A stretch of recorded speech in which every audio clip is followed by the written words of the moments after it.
Hi everyone, I'm Physician Fu and I'm in Japan. Today, I'm going to share a simple TCM immunity tea that I always prepare during my travels to boost my immunity and prevent me from falling sick. For the ingredients, you just need 3 simple herbs: astragalus or huang qi 5 grams, red dates or hong zao 2 of it, and licorice or gancao 5 grams.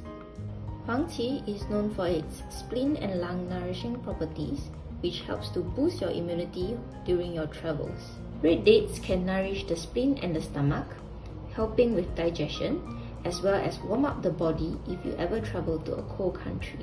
Gancao is also great for your spleen and stomach, and makes the tea sweet and easy to drink.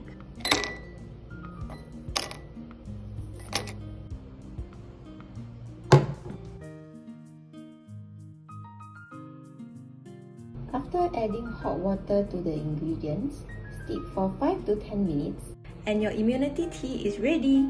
Cheers to a healthy and safe travel!